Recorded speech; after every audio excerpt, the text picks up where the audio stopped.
Mark.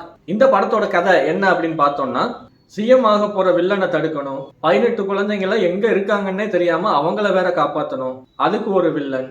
சரி, அந்த வில்லனை கண்டுபிடிச்சாச்சு, குழந்தைங்களை காப்பாத்திடலாம் அப்படின்னு பார்த்தா அவரோட அண்ணனா இன்னொரு வில்லன்.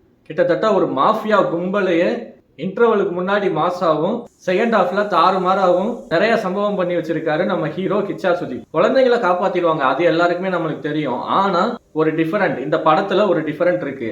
ரிவ்யூவை ஃபுல்லா பாருங்க, என்னன்னு சொல்றேன். படத்தோட ஃபர்ஸ்ட் ஹாஃப் எப்படி இருக்கு அப்படின்னு பார்த்தோம்னா, எதிர்பாராம போலீஸ் ஸ்டேஷன்ல மாட்டின 2000 கோடி ரூபாய்க்கு மதிப்பிலான போதைப் பொருள் போலீஸ் கிட்ட மாட்டுது.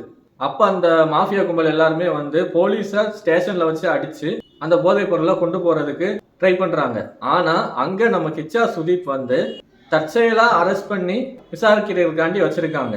அப்படி ஒரு சூப்பர் என்ட்ரி கொடுத்து சாங்கோட, டான்ஸோட, ஃபைட்டோட ஒரு மாஸ் சீன் பண்ணிருக்காரு. போதைப் பொருள் தான் கதையா அப்படின்னு பார்த்தோம்னா இல்லங்க.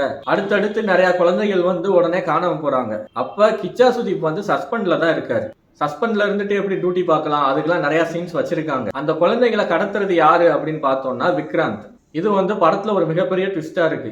ஏன் கடத்தினாரு, எதுக்கு கடத்தினாரு அப்படிங்கிறது ஒரு லவ் ஸ்டோரியோட, ஒரு அண்ணனோட பழி வாங்குற கதையா இருக்கு. அந்த அண்ணன் தான் நவீன் சந்திரா. நவீன் சந்திராக்கும் கிச்சா சுதீப்புக்கும் சண்டை வந்தா என்ன ஆகும், தியேட்டர்ல ஸ்கிரீன் தாங்குமா அப்படிங்கிற ஃபீல்ட்லயே நம்மள இந்த படத்தை பார்க்க வைக்கிறாங்க. ஆனா இருக்கு கிளைமேக்ஸ்ல அந்த நம்ம எதிர்பார்த்த ஃபைட் சீன் இருக்கு. கூடால ஒருத்தர் சிஎம் ஆகிறதுக்காண்டி ட்ரை பண்றாரு. அப்ப அவங்களுக்கு முன்னாடி இருந்த ஒரு சிஎம் நான் சைன் பண்ண மாட்டேன் அப்படின்னு ஹாஸ்பிட்டல்ல சீரியஸா இருக்காங்க. அவங்கள மர்டர் பண்ணி தான் அந்த சிக்னேச்சரை வாங்கி இன்னொருத்தர் சிஎம் ஆயிருக்காரு அப்படிங்கிறத அங்க வேலை பார்க்கக்கூடிய ஒரு டாக்டர் மொபைல்ல யாருக்கும் தெரியாம ரெக்கார்ட் பண்ணி வச்சுக்கிறாரு. இந்த சீன் நம்ம இங்கேயோ கேள்விப்பட்ட மாதிரி இருக்குமே. ஆமாங்க, கிட்டத்தட்ட அப்படிதான் பண்ணிருக்காங்க. ஆனா படம் அவங்களோட போகுதா, அது கிளைமேக்ஸ்ல கிச்சா சுதீப் போட்ட ஷால்ல இருக்கக்கூடியதை வச்சு எதுவும் சொல்ல வர்றாங்களா அப்படிங்கிறது ஒரு பாயிண்ட் ஆஃப் வியூல இருக்கும். இப்படிதாங்க படம் ஃபர்ஸ்ட் ஹாஃப் ஸ்டார்ட் ஆகி போகுது. ஆனா அடுத்தடுத்து ஃபைட் சீன்ஸ், ட்விஸ்ட் மேல ட்விஸ்ட், போலீஸ் என்கொயரி பண்ற சீன்ஸ், இப்படியே போர் அடிக்காம நம்ம ஃபர்ஸ்ட் ஹாஃப் போகுது.